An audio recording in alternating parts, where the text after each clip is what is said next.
Waalaikumsalam.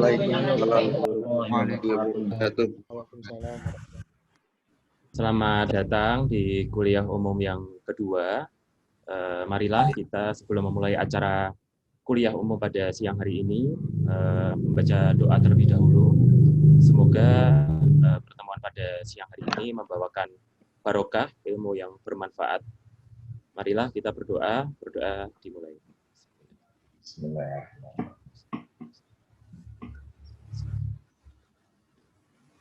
Baiklah, pada kesempatan kali ini kita akan bersama-sama berdiskusi mengenai kuliah umum ya, yang untuk melengkapi kuliah IDS atau SDT ya, Studio Desain Terpadu dengan judul Rural Urban Context in Architecture, yang kali ini kita akan diisi oleh Pak Fajrianto.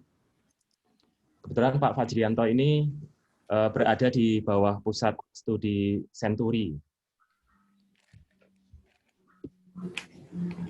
Mungkin langsung saja demi menyingkat waktu ya, nanti para peserta dapat mengajukan pertanyaan lewat kolom chat yang akan kami bacakan di akhir presentasi. Monggo Pak Fajri untuk menyingkat waktu, saya persilahkan. Waktunya berapa menit, Pak Polis? 1 jam, Pak. 1 jam, oke. Oke, nanti mungkin setengah jamnya tanya jawab. Oh gitu ya, materi setengah jam. Baik. Kemudian tolong bisa di-share-kan di situ.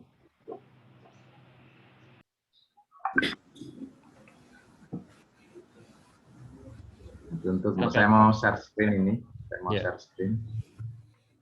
Oke,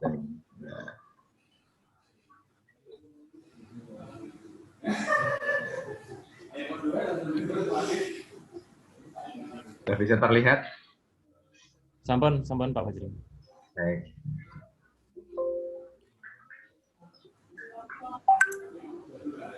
Baik, assalamualaikum warahmatullahi wabarakatuh. Waalaikumsalam warahmatullahi wabarakatuh. Alhamdulillah, kesempatan siang hari ini kita bisa bertemu dalam kondisi sehat walafiat, yang mana kita akan berdiskusi mengenai role of context in architecture dalam rangka saudara untuk meningkatkan pengetahuan saudara, meningkatkan wawasan saudara yang nanti akan bermanfaat di dalam Anda merancang pada mata kuliah Integrated Design Studio. Oke, pertama kita awali dengan bagaimana Anda mengapresiasi konteks. Ini harus dipahami dulu, apa itu konteks. Yang memahami apa itu konteks, saudara nanti akan mampu untuk bagaimana Anda menggali informasi-informasi di dalam konteks yang bisa Anda manfaatkan di dalam Anda mengeksplorasi gagasan desain. Di konteks itu merupakan suatu karakter dan setting dari suatu area, di mana proyek itu akan Anda tempatkan di situ. Ya. Nah, ini menyangkut banyak aspek, ya, bagaimana natural resources, sejarah manusia, bentuk dari permukiman, bangunan, dan ruang-ruang yang ada di dalam tapak dan sekitarnya, arkeologi, ekologi, arkeologi, mungkin juga jalan-jalan atau pedestrian, traffic, ya, melewati di depan atau di sekitar dari site tersebut. Di konteks pun juga mencakup aspek manusia. Orang-orang yang hidup di dalam atau di sekitar tapak, atau di dekat tapak, di dekat area, bagaimana komunitas itu terorganisir, ya, sehingga mungkin juga akan berinteraksi baik secara langsung maupun tidak langsung di dalam proyek saudara atau di dalam fungsi bangunan saudara situ. Atau juga akan terlibat di dalam proses pembangunan. Mohon maaf Pak Fajri, itu halo, ada ya? blok hitam Gimana? representasi Pak. itu ada kotak hitam yang menutupi layar presentasi. Mungkin bisa di share screen ulang, Pak Fajri. Oke, oke. Sebentar, sebentar. Ini saya itu untuk tadi saya matikan aja Sekarang, ini. oke. Sekarang itu kotak hitamnya pindah ke atas itu sekarang. Oh gitu, ya ya. Ini kecil aja. Oke.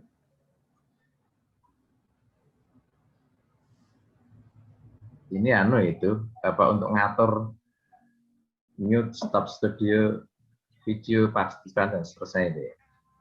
Bisa digeser itu Iya. Pak Fajri. Mungkin bisa di Geser di atas iya. ya, terus geser Ya, ke geser mepet lagi bisa sini, ke kiri. kiri. Oke, gitu ya. Ya udah maksimal sih. malah tambah nih sekarang. Tambah. Iya. Mungkin bisa share screen ulang Pak Fajri. Kalau yang ya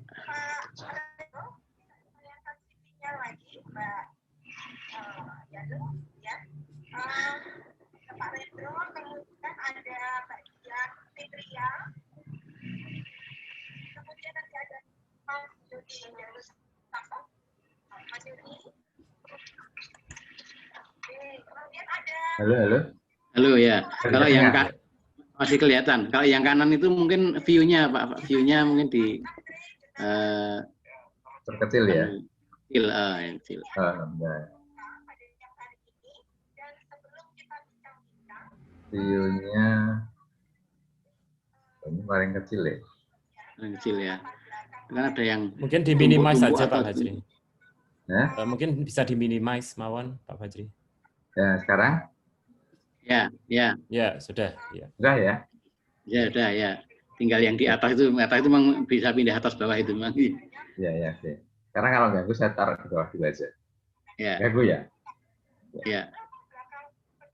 Oke, jadi kembali lagi saya ulangi ya. Jadi sudah saya jelaskan mengenai apa itu apa makna dari konteks. Jadi konteks itu juga mencakup dari faktor-faktor alamiah, ya, cultural maupun estetis. Nah,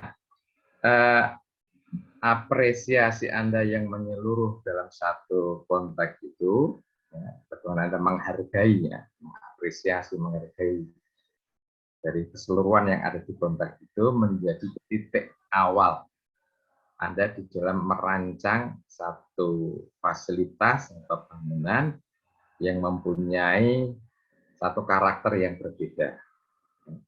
Jadi sense of place-nya akan berbeda karena pemahaman saudara yang cukup komprehensif terhadap konteks itu.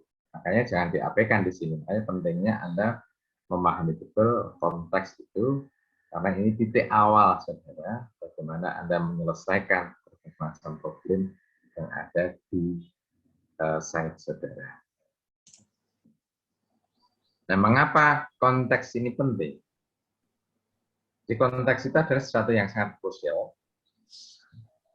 Bagaimana pemahaman posisi pembangunan dan bagaimana seharusnya Anda meletakkan dari rancangan saudara, building saudara, orientasi saudara, ya. Bagaimana Anda merespon terhadap climate-nya, Anda merespon terhadap sosial konteks yang ada di sekitarnya. Nah, ini menjadi sangat krusial sekali karena ini menjadi titik poin tadi.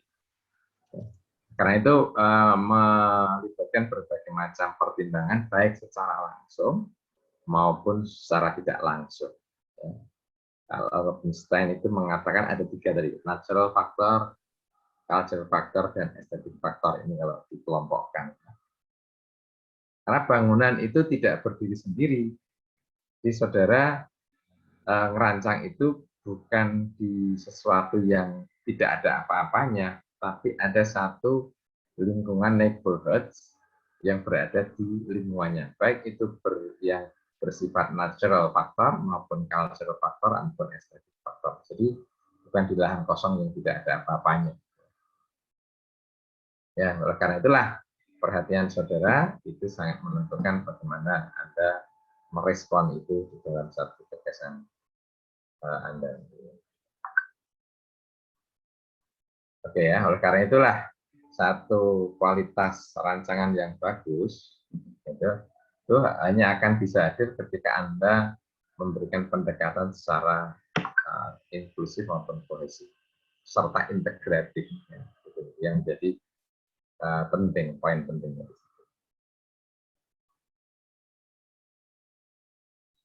Nah, arsitek itu tentu membutuhkan ya, sejumlah prioritas yang harus yang akan mereka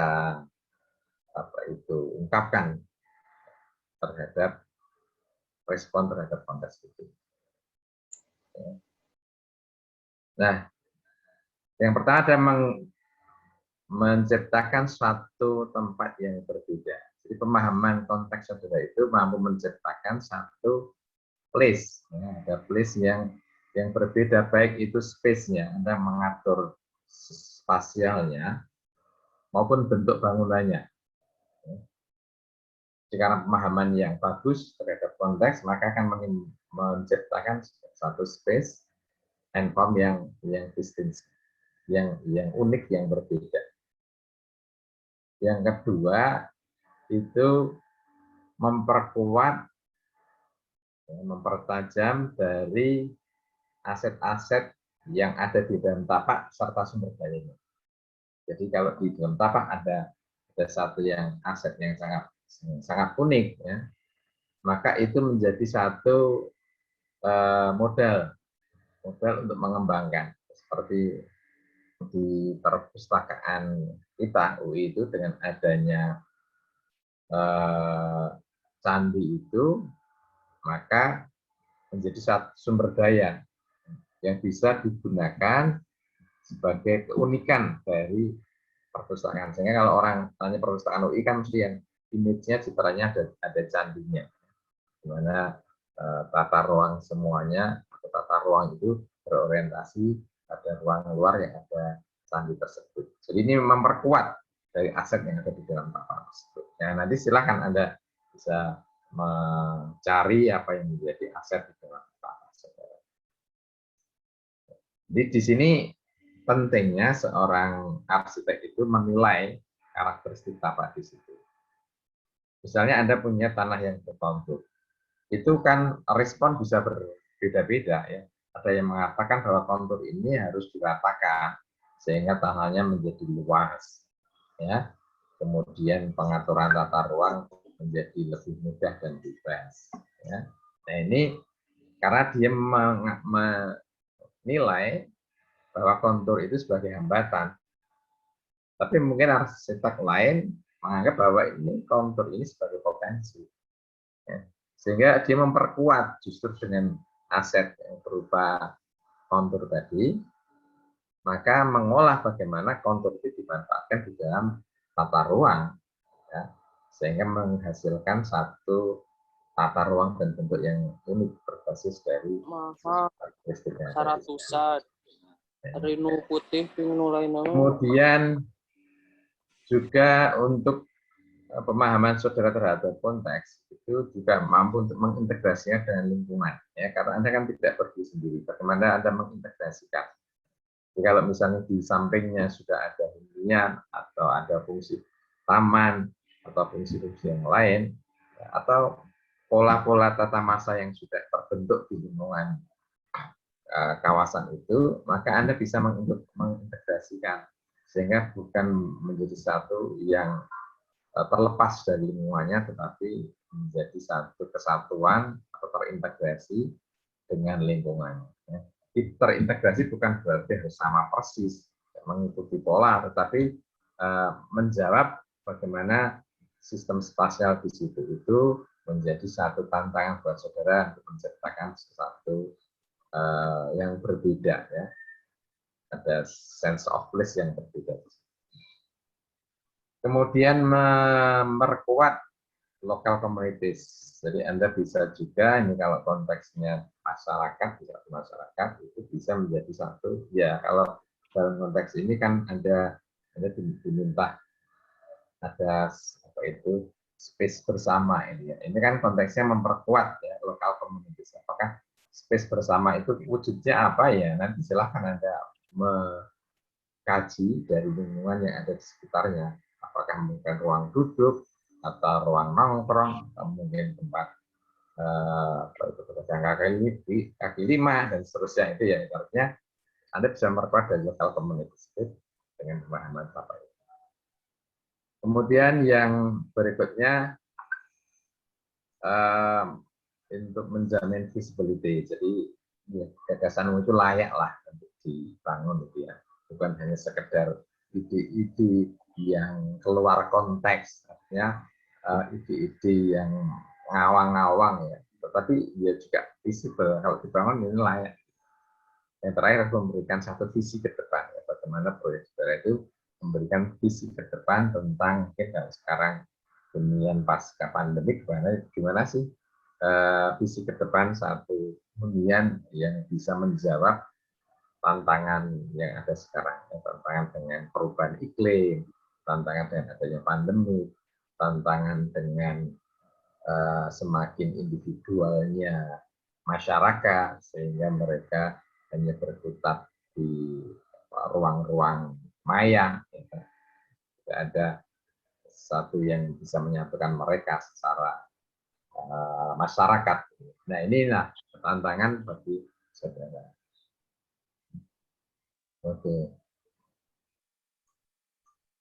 Lalu, nah ini yang tadi saya mengutip Raffenstein di Anda, faktor-faktor yang perlu Anda pertimbangkan di dalam Anda mencari data, menginventari data, maupun menganalisis tapak ya.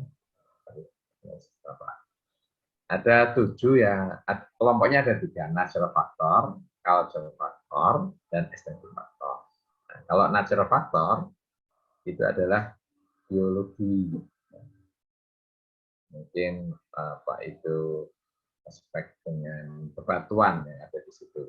Ini yang penting nanti kalau saudara ada di kawasan urban atau mungkin daerah yang banyak batu-batunya gitu ya.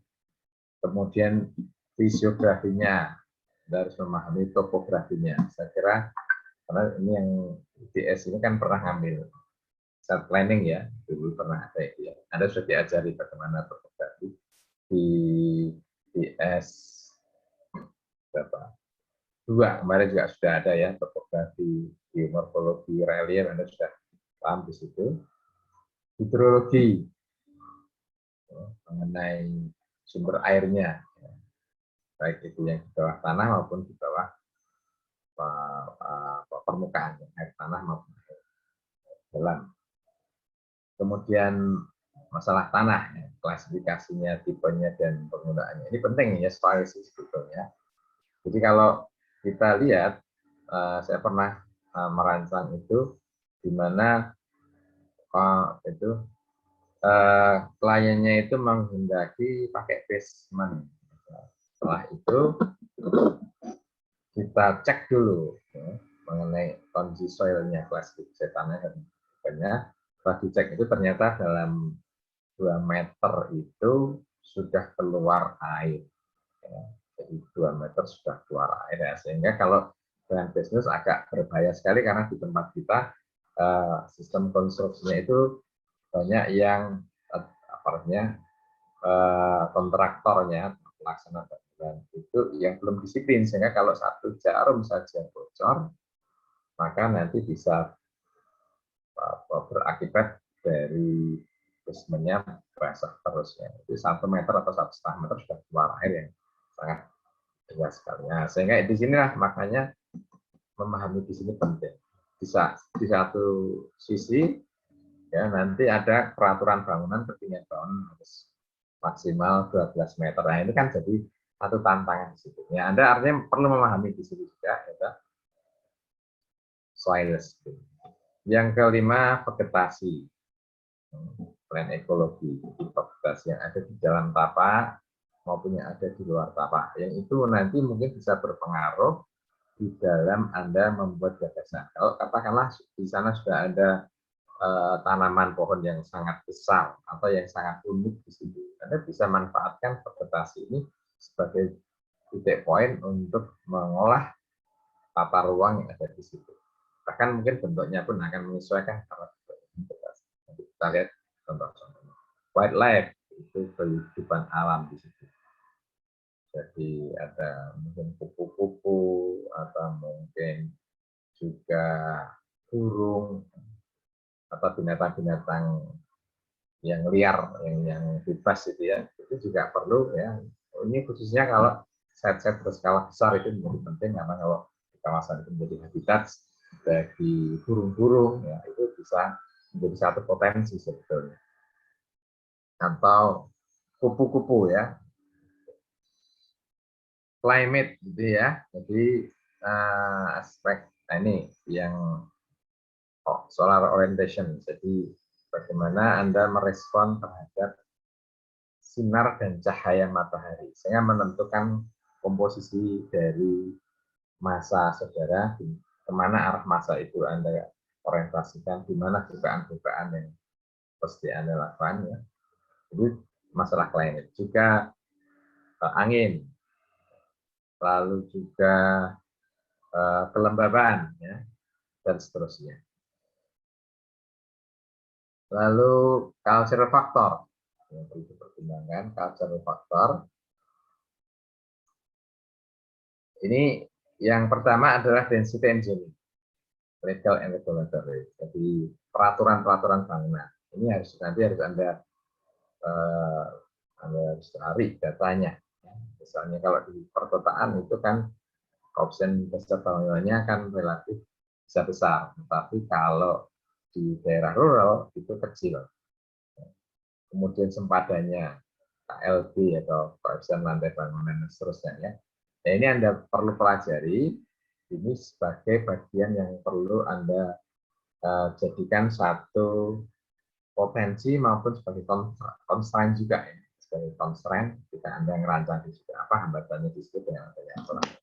Jadi itu menjadi satu tantangan bagi saudara, atau satu tantangan yang bisa Anda manfaatkan dengan peraturan.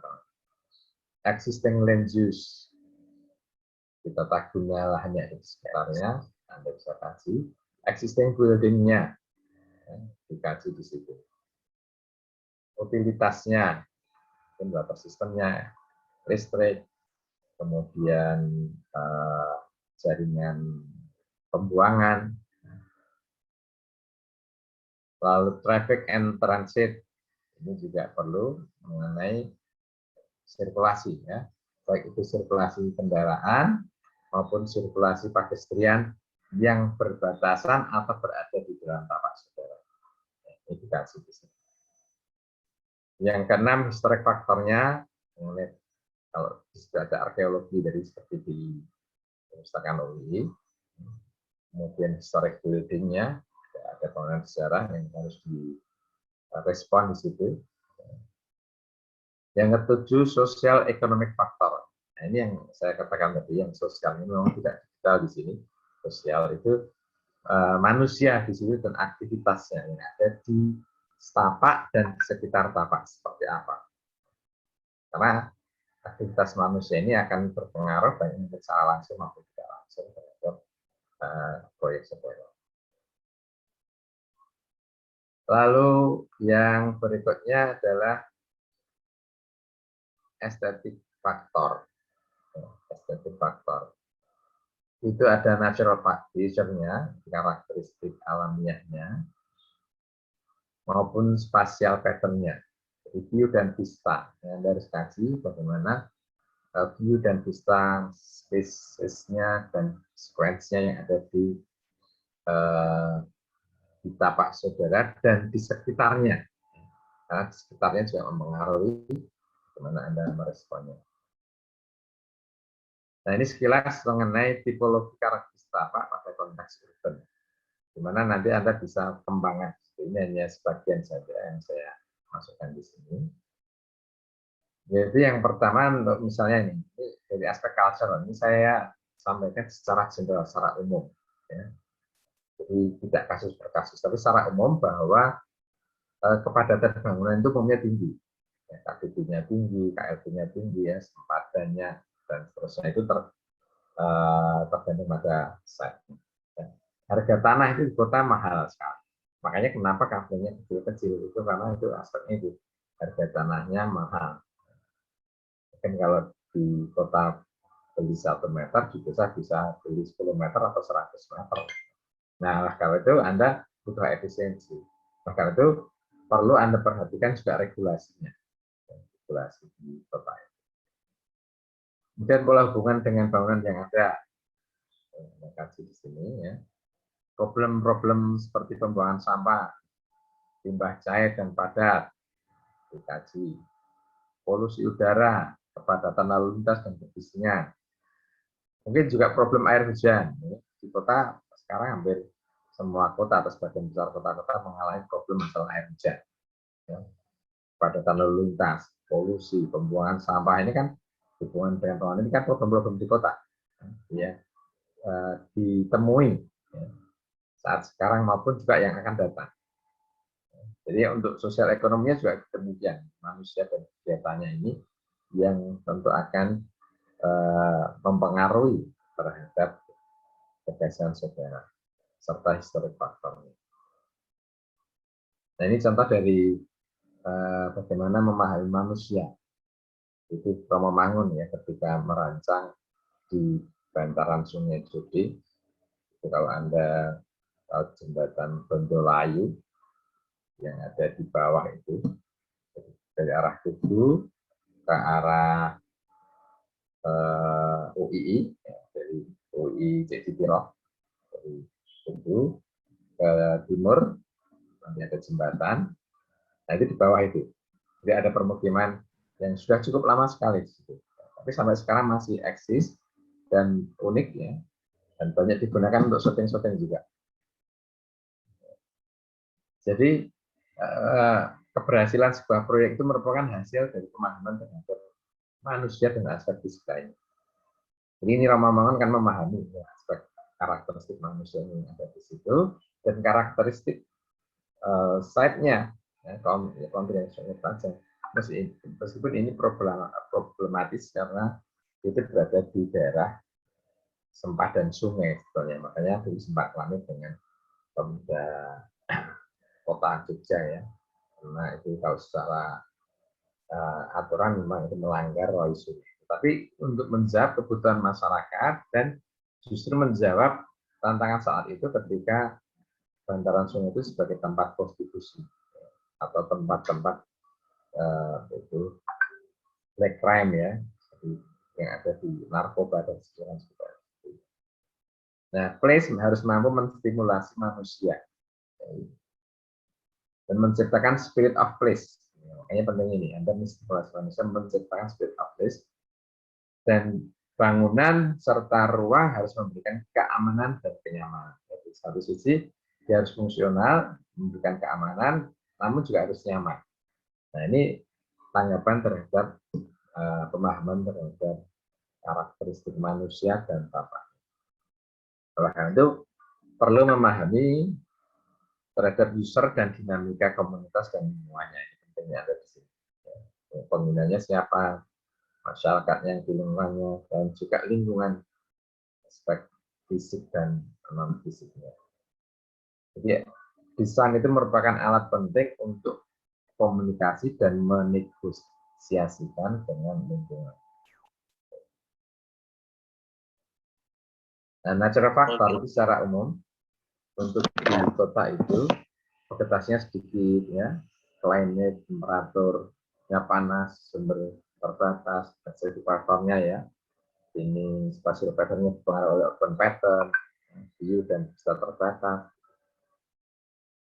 Kemudian ini kalau desa, itu nanti bisa pedesaan, pinggir hutan, pinggir sungai, dekat pantai, waterfront, lembah dan seterusnya. Saya kira di IDS ini site-nya kan bebas ya. Kalau saya bebas, jadi tidak harus di kota, bisa di suburban, bisa di rural. Mungkin pemahaman saya demikian ya. Jadi ini makanya pentingnya Anda nanti setting Anda di mana, di rural atau di urban. Oke, natural factor secara umum kalau seperti pedesaan itu keunikannya pada bentuk tapaknya. Ada topografi, relief, vegetasinya sangat banyak, wildlife-nya juga masih banyak ya, udaranya sejuk, kelembabannya tinggi ya, matahari itu juga bisa mendapatkan secara langsung. Kalau di kota kan bisa terhambat karena ada bangunan yang sangat besar sekali. Oke. Oke. Itu kemudian estetik faktornya ya, bisa ya unik ya, secara alamiah umumnya ya. Kemudian view dan vistanya masih bebas luas, yang menarik, unik ya. Natural sequence juga demikian. Nah, ini Anda bagaimana mengenai langkah-langkah yang harus kita lakukan, ya, harus dilakukan terhadap dalam Anda merespon terhadap kasus. Jadi ada 4 tahapan. Yang pertama Anda describe-kan, jelaskan. Yang kedua Anda lakukan analisis. Anda merespon, buat respon perancangan, kemudian Anda mendokumentasikan. Nah, ini ada 4 tahap. Describe itu tetapkan batasnya, batas tanpa secara jelas konteksnya, dan jelaskan apa yang ada di dalam. Apa yang di dalamnya tadi sudah saya jelaskan, faktor-faktor itu. 3 faktor tadi bisa Anda gunakan sebagai alat di situ. Area akan yang mendapatkan konteks adalah area yang akan mendapatkan impact. Nah, bagaimana konteks yang area yang akan mendapatkan impact dari gagasan saudara, dari set saudara ini. Kemudian Anda juga menetapkan kira-kira prediksi yang akan ditimbulkan dari kehadiran bangunan saudara seperti apa. Kemudian masih di step pertama, setelah Anda menetapkan batas, deskripsikan berbagai hal penting yang ada di dalamnya.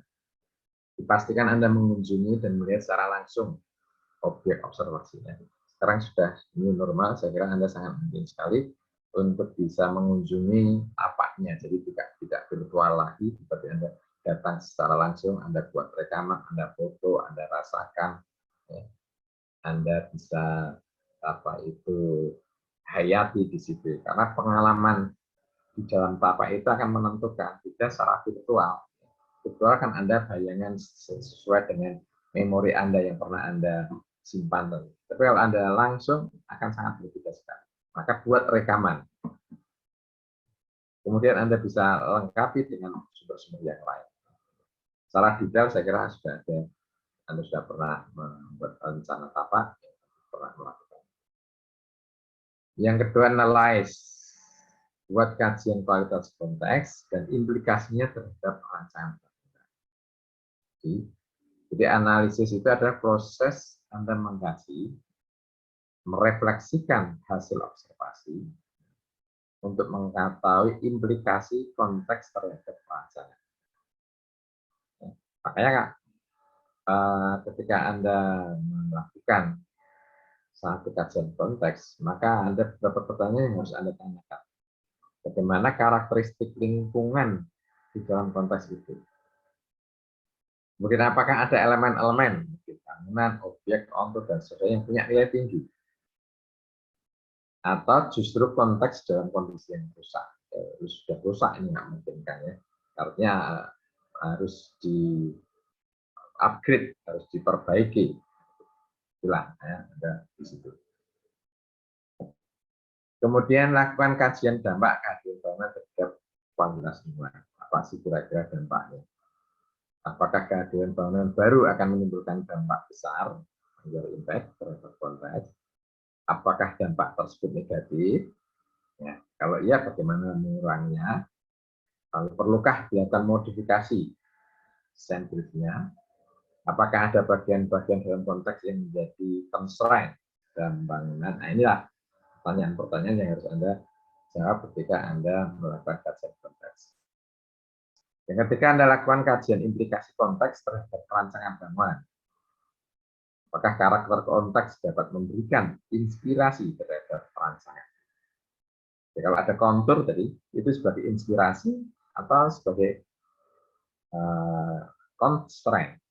Nah, jadi ketika Anda mempunyai slide yang memanjang itu sebagai constraint atau sebagai inspirasi. Nah, ini penting di sini. Jadi, terhadap Anda memahami karakteristik tadi. Yang ketiga dan keempat, ya. Yang ketiga adalah merespon, yang keempat adalah mendokumentasikan. Dan membuat keputusan perancangan untuk merespon karakter dan konteks. Jadi perancangan itu adalah respon. Bagaimana di sini Anda merespon terhadap hasil analisis saudara. Jadi ini kalau ini ada contoh-contoh gagasan itu, ini adalah respon saudara. Ya. Sehingga apakah area dalam konteks kualitas yang unik dan dapat Anda kan berusaha bagaimana desain saudara itu menjadi sesuatu yang memorable, orang yang mudah dikenal dan merasakan sesuatu yang berbeda.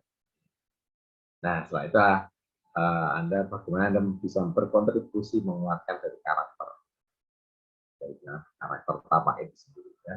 Setelah itu Anda buatlah konsep. Ini contoh-contoh aja. Contoh misalnya ini saya berikan contoh. Karena ini kan kita diarahkan untuk merancang yang main apa itu yang tidak lazim ya, atau mungkin anti mainstream ya istilahnya begitu. Ini site yang dimana di situ regulasinya bangunan itu maksimal kan hanya 10%, ya, atau mungkin nggak sampai itu ya, dan tidak merusak pohon-pohon yang ada. Nah ini diantara yang jawabannya itu boleh diizinkan, tapi ada persyaratan dan justru tantangannya bagaimana aspek merespon. Jadi di sini nggak ada buildingnya yang ada adalah kolom-kolom sebagaimana apa itu pohon-pohon kelapa. Ini desainnya seperti itu, merespon di situ. Jadi dinahnya ada di lantai atas. Nah ini lihat ya. Jadi konturnya nggak rusak memang, karena bangunnya semuanya di atas. Bahkan kolam renang pun bisa di atas. Tapi dia mendapatkan view yang justru menarik dan unik karena berada di atas. Nah, ini respon terhadap tadi menganggap itu sebagai satu potensi yang bisa dimanfaatkan. Atau di sini dengan karakteristik kontur yang seperti ini malah juga dimanfaatkan dengan menggantung. Jadi tidak merusak di situ, sebagian ditempelkan tanah, sebagian menggantung. Contohnya, menabstek merespon terhadap karakteristik kontur. Ya, hasilnya, jadi pandangnya bisa luas, tidak merusak konturnya. Detail-detailnya, bagaimana membuat detail-detail yang juga merespon dari karakteristik yang ada di situ. Maka ketika di sini ada bebatuan, detail-detailnya pun ini juga menggunakan batu-batu. Ini contoh lain. Steps signpost merespon karakteristik apa dengan bentuk yang saya kira cukup menantang untuk ya. Jadi kalau malam hari arsitek bagaimana dia bisa mengeksplorasi view dan vista yang ada di lingkungannya dengan memperkuat dari kontur yang ada. Jadi kan agak dibukit ya dari memperkuat di situ. Ini tantangannya. Di kreativitas ini muncul karena respon terhadap tapak. Nah, ya, jadi tata ruangnya pun dia akan mencoba untuk merespon terhadap karakteristik tapak yang ada di lingkungan. Ini memang mengoptimalisasikan view. Jadi semua view-nya ternyata bagus, maka dia ambil seluruh sisi. Ini Casa Playa Las Lomas juga di samping batuan ya, coba untuk optimalkan karakteristik bebatuan di sini sehingga seolah-olah bangunan berada di atas bebatuan. Dan ada kolam renangnya juga di sini ya, menggantung di sini. Ini kebebasan di sini untuk berekspresi. Oke. Nah ini detail-detailnya juga mengoptimalisasikan seluruh view. Ada view-nya di sini pantai yang cukup indah, di banyak sisi akan bisa melihat view dan vista yang seperti ya. Oke, ini bagaimana aspek meresponnya di sentranya terlihat sekali ya, sangat unik. Oke, yang kedua, nanti saudara mungkin akan bisa mengembangkan pada kasus-kasus saudara. Ini juga demikian ya. Mungkin karena KBP-nya Pak Ustaz dasar bangunannya kecil ya, bangunannya menggantung kan itu. Oke. Ini dia urban konteks, kalau ini kota ya, meskipun ini aneh juga gitu ya, tapi sebagai satu jawaban ketika berada di satu sudut bisa menjadi landmark baru. Atau ini keberadaan pohon-pohon. Di adanya pohon-pohon ini dioptimalkan, dimanfaatkan, tidak ditebang, justru sebagai bagian penting di situ. Pohon itu sebagai bagian yang menginspirasi dalam penataan ruang, mengarahkan view, membuat satu ruangan menjadi segar, nggak perlu nanam lagi. Nah, umumnya kan ditebang di situ. Ini karena pemahaman konteks yang cukup bagus dari aspeknya. Oke, ini. Oke, saya kira demikian Mas Nur Khalid. Saya ucapkan terima kasih. Assalamualaikum warahmatullahi wabarakatuh. Waalaikumsalam warahmatullahi wabarakatuh. Terima kasih Pak Fajrianto atas presentasinya yang ringkas namun padat ya. Monggo silahkan bagi teman-teman yang mau bertanya bisa langsung open mic atau mungkin dari Bapak Ibu pengampu ada yang berkenan untuk bertanya atau menambahkan dari apa yang sudah disampaikan oleh Pak Fajri.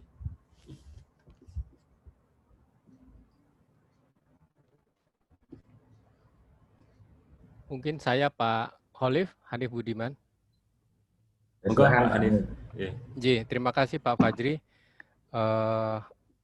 Bapak Ibu dan mahasiswa peserta IDS semua. Jadi yang disampaikan oleh Pak Fajri ini sangat penting sebagai tahap awal dari kajian integrated studio dalam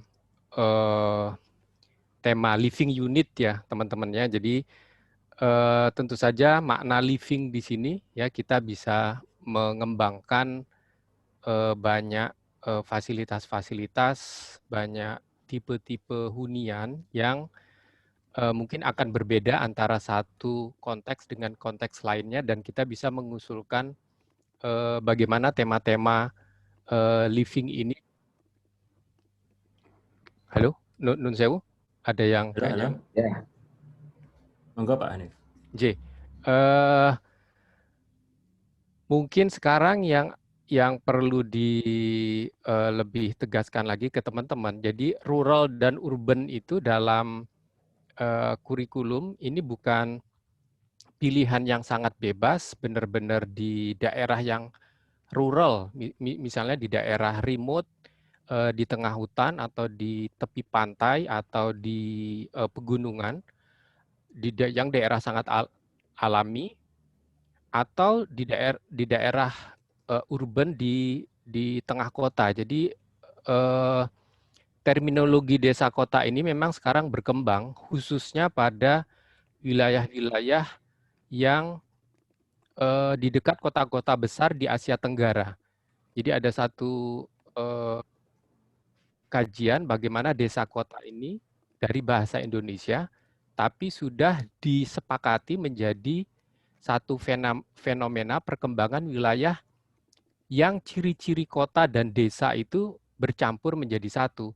Jadi benar sekali apa yang dikatakan oleh Pak Fajri tadi, ada aspek-aspek natural, culture, dan estetik yang akan menjadi satu kesatuan dalam tantangan desain ini. Jadi kita tidak semata-mata daerah natural stand alone gitu berdiri di tengah sawah, tapi bagaimana keterlibatan masyarakat di sekitar itu bisa kita jadikan tantangan untuk mendapatkan sharing space dalam desain kita yang sangat terbatas, hanya 250 meter persegi dengan coupling 250 persegi. Nah, misalnya tadi Pak Fajri mencontohkan misalnya ada cottage atau villa gitu di tepi di tepi pantai yang sangat terjal gitu.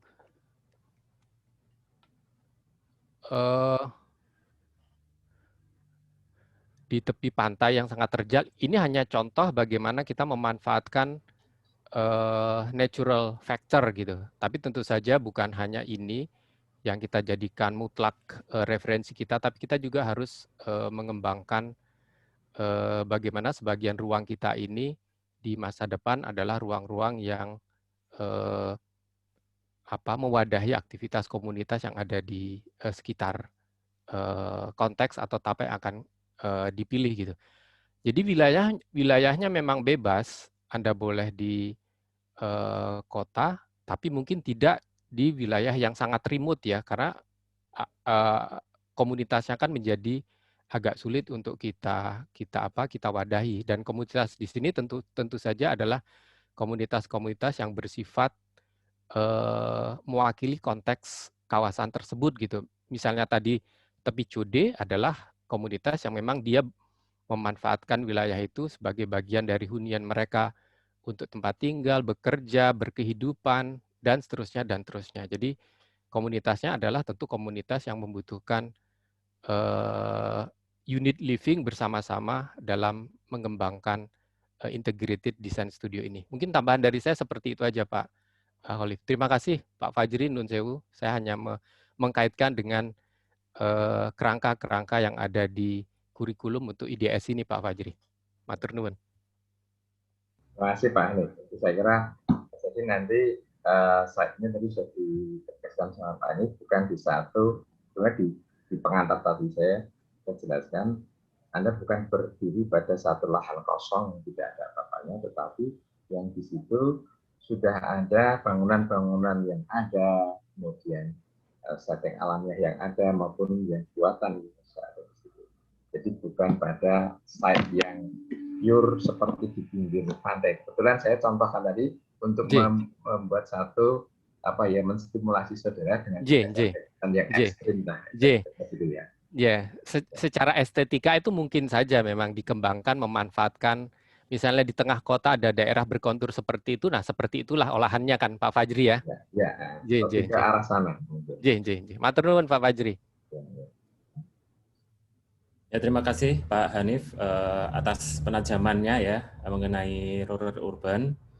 Mungkin saya persilahkan bagi teman-teman yang ingin bertanya gitu atau berdiskusi mengenai konteks pemilihan tapak kita ya.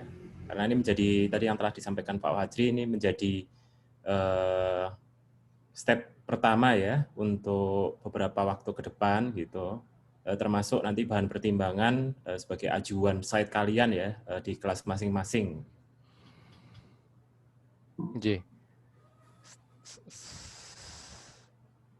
Setelah ini mahasiswa memang diminta memilih suatu konteks ya, satu lokasi dengan pertimbangan-pertimbangan yang sudah ada di screen yang disampaikan oleh Pak Fajri itu. Gitu. Monggo, apakah ada tambahan dari Bapak Ibu yang lain? Assalamualaikum Nun Sewu, Pak Sofik. Waalaikumsalam. Monggo Pak Gali.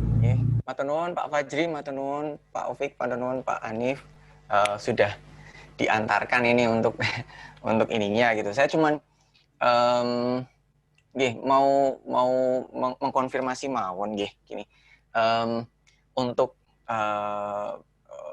IDS ini baik. Mohon maaf agak ngeblur. Untuk IDS ini lahan yang akan dicari teman-teman oleh teman-teman mahasiswa ini baiknya yang seperti bagaimana nih Pak? Ini terkait property size-nya sih. Kalau kemarin kan mungkin lahannya sudah gitu kan ya, kemudian ukurannya gitu juga sudah gitu. Akan tetapi kemarin beberapa teman-teman mahasiswa di kelas saya sudah bertanya ini ahead of the time gitu kan, udah duluan gitu. Boleh nggak ya Mas kalau misalnya di lahan yang sudah ada bangunan yang terlebih dahulu gitu. Nah, ini memang kemarin saya belum menjawab hal tersebut gitu. Pertanyaannya ada dua gitu. Apakah boleh menggunakan lahan yang sudah ada bangunannya atau is empty plot gitu kan, artinya kosong gitu, lahan kosong gitu. Nah, ini menurut kalau dari Pak Hanif bagaimana nggih, atau mungkin dari Pak Fajri gitu.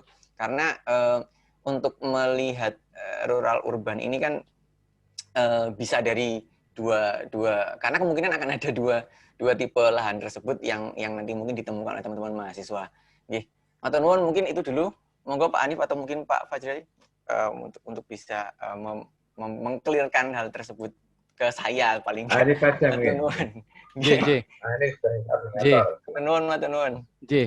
Dalam pandangan saya ya, kita tidak memasalahkan nun sewu. Dalam pandangan saya, kita tidak memasalahkan di sana sudah ada bangunan existing atau masih tanah kosong ya. Jadi ini kan memang satu tema yang berbeda. Seandainya kita akan membuat adaptive reuse gitu atas existing, itu sudah tema-tema rancangan di luar IDS itu Pak Galih. Jadi silakan saja mereka memanfaatkan lahan kosong atau bahkan lahan yang sudah ada bangunannya. Ya, kalau ada sudah bangunannya, saya kira aspek misalnya mereka apakah akan ada infill metodologi atau kemudian ada renovasi, itu saya kira nggak akan kita bahas gitu ya. Walaupun sudah ada bangunannya, ya anggap saja lahan itu bisa kita manfaatkan untuk the new type of living. Kalau dia punya analisa-analisa yang kuat memanfaatkan struktur atau bangunan-bangunan yang lama, ya silakan saja. Tapi tetap fokus kita pada penterjemahan konteks yang menyatukan natural, culture, dan estetik ini sesuai dengan frame-frame IDS yang sesuai dengan TOR gitu ya. Jadi ada tema-tema sharing space gitu. Itu menjadi pokok permasalahan yang harus diselesaikan Pak Galih. Oke. Baik Pak Hanif. Matur nuwun. Karena agak rumit kalau semester 4 ini sudah kita minta mereka menganalisa dalam metode-metode pembangunan konservasi, preservasi misalnya, itu kan sudah di luar frame materi untuk IDS ini. Itu ada di ADS selanjutnya gitu. Boleh saja sudah ada bangunannya. Dan Anda tentu harus membuat sesuatu yang lebih baik ya, harus lebih baik dari bangunan-bangunan yang Anda anggap perlu dibuat baru. Begitu mungkin Pak Fajri akan menambahkan. Oke, saya kira cukup ya. Matur nuwun Pak Fajri. Matur nuwun Bapak Ibu, Bapak-bapak. Matur nuwun Pak Hanif atas penjelasannya ya. Mungkin tadi yang dijelaskan oleh Pak Fajri sudah cukup ya, terutama mengenai komunitas dan lokalitas itu menjadi topik yang bisa diangkat gitu di dalam konteks rural urban ini. Itu menjadi pemantik ya.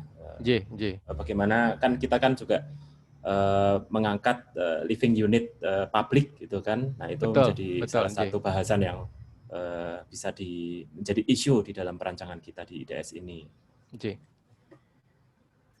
Jadi kita tidak akan mendesain rumah yang hanya ditempati orang yang tidak peduli dengan lingkungannya. Bukan seperti itu ya. Itu artinya terlalu eksklusif, terlalu privat. Sebagian ruang kita memang harus di-share untuk mengantisipasi kehidupan baru di masa depan yang memang trennya ke sana. Karena sekarang kan fenomenanya tanah semakin mahal, properti semakin mahal, maka co-living, hidup bersama dengan share, itu menjadi suatu keniscayaan gitu, suatu yang harus kita siapkan gitu. Pak Hanif, kalau untuk usernya, penghuninya itu mereka kan harus berbasis user juga ya ini. Kan bisa saja seniman, pegawai negeri atau dokter atau profesi arsitek dan seterusnya. Itu mereka bebaskan gitu ya. Oh, bebas, J. Ya, Itu akan menghasilkan tema-tema yang ini memang yang unik gitu. ya. Ya, justru dari salah satu pemantiknya memang ada aktivitas-aktivitas, ada mungkin kebiasaan-kebiasaan. Dia akan membutuhkan semacam karakter ruang, komponen-komponen ruang yang agak spesifik ketika dia akan membahas bagaimana kegiatan-kegiatan dari satu user gitu. Pokoknya harus tadi ya. Gimana Pak Fajri, Nun Sewu? Kan berada di dalam satu komunitas dan mereka harus peduli lingkungan ya, ditunjukkan mengenai sharing space tadi ya. Iya. Nah, makna komunitas ini bukan hanya komunitas yang berarti ada kelompok orang dengan hobi tertentu. Oh, bukan itu saja Pak Fajri. Jadi kalau kita tinggal di satu perumahan misalnya, itu kan komunitas penghuni perumahan, itu juga komunitas. Jadi komunitas itu tidak harus kita menargetkan seorang seniman, seorang penari, seorang apa, tapi orang-orang yang butuh hunian secara umum untuk misalnya ada kegiatan transit, misalnya hunian sementara, itu juga komunitas kan Pak Fajri? J. Tapi kalau Penting mahasiswa untuk memahami di situ. J. Community di sini bukan berarti suatu komunitas yang didasari atas kesamaan hobi gitu. Ya itu bisa-bisa saja, tapi kita tidak akan terlalu lama berdiskusi dengan komunitas seperti itu karena fokus kita pada integrasi bangunan dan komprehensif pikiran dengan sharing space gitu Pak Fajri. Oh iya, terima kasih Pak Ani. Mungkin saya pengen mengkonfirmasi juga Pak, itu yang tadi disebutkan Pak Fajri itu cukup menarik ya, bahwa kita bisa memfokuskan pada user ya, apakah itu sebagai rumah arsitek atau rumah dokter gitu. Mungkin berdasarkan apa yang digradasikan di IDS ini bahwa one owner ya, sekaligus dengan user seperti itu. Ya. Sepengetahuan saya, mungkin bisa dikonfirmasi oleh Pak Hanif Pak, mungkin Pak. One user dengan owner itu artinya kita tidak mendefinisikan secara sangat eksplisit dan sangat tajam karakter-karakter dari usernya Pak Holif gitu. Jadi jangan sampai kita nanti justru lama di pembicaraan tentang karakter penghuni, tapi kita tidak segera mendesain secara integratif. Nah, itu yang perlu keseimbangan ya, karena ini juga komprehensif. Ya bahwa ada satu potensi lingkungan dengan karakter community tertentu itu silakan saja, itu akan menjadi pemicu munculnya satu tema-tema. Tapi pokok dari IDS ini adalah integrated-nya satu sistem bangunan, salah satunya memang dengan memahami penghuni dengan kebutuhan-kebutuhan tertentu gitu. Jadi kebutuhannya memang pada misalnya latar belakang mereka itu, tapi kebutuhan yang lain yang tidak boleh kita lupakan adalah kebutuhan-kebutuhan melekat sebagai suatu sistem bangunan hunian gitu Pak Holif gitu. Pak Hanif. Justru kita bebaskan agar mereka lebih merdeka gitu memilih karakter-karakter user itu silahkan saja gitu. Saya takutnya kalau dibatasi seniman apa itu mereka akan terlalu ada tembok-tembok struktur penghuni seperti apa gitu. Nah ini agak hati-hati juga gitu.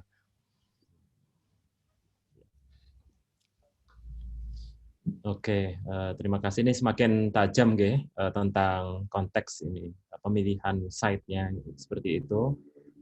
Mungkin ini karena berhubung masih pukul 2, apakah ada yang mau ditanyakan, didiskusikan kembali?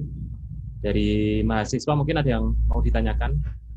Mungkin ini ada, nanti sebelum kita kembali ke kelas masing-masing teman-teman, bisa didiskusikan gitu secara bersama-sama di ruangan ini.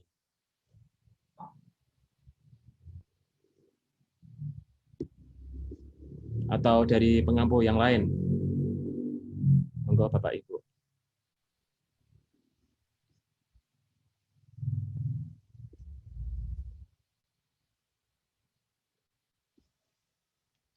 Jika tidak ada, mungkin kita cukupkan ya, Pak Hanif, untuk menyingkat waktu saya supaya kira tidak langsung terlalu lebih produktif, langsung diskusi di kelas masing-masing saja saya kira. Ya, baik. Baik, Bapak Ibu, teman-teman dan panitia penyelenggara, mungkin kita cukupkan ya. Terima kasih yang sebesar-besarnya bagi Pak Fajrianto dan Pak Hanif, dan juga bagi Bapak Ibu pengampu IDS yang lain. Terima kasih atas terselenggaranya acara ini, kuliah umum pada siang hari ini. Mungkin saya tutup ya dengan membaca Alhamdulillah bersama-sama. Alhamdulillahirabbil alamin. Kurang lebihnya dari saya sebagai MC pada siang hari ini, mohon maaf yang sebesar-besarnya. Billahi taufiq wal hidayah. Wassalamualaikum warahmatullahi wabarakatuh. Waalaikumsalam. Kembali ke ruangan kelas masing-masing. Terima kasih Pak Fajri. Oke, matur nuwun. Terima kasih Mas Wali sama Pak Fajri. Ini Itu hanya ternyata masih malu-malu ya mahasiswanya. Iya. Jadi memahaminya mungkin masih kok baru semua. Jadi mudah-mudahan di kelas tenangnya semoga. Mudah-mudahan nanti bisa diskusi di kelas Bu nanti Bu. Malunya hilang kalau udah di kelas Bu. Iya. Diskusi di grup kecil. Masa dikasih dompet ya? Bareng. Assalamualaikum. Waalaikumsalam, matur nuwun Pak Gali. Enggak Mas Rashid. Jadi untuk kelas hari ini saya close ya. Oke, matur nuwun Mas Rashid. Assalamualaikum warahmatullahi wabarakatuh. Waalaikumsalam warahmatullahi wabarakatuh.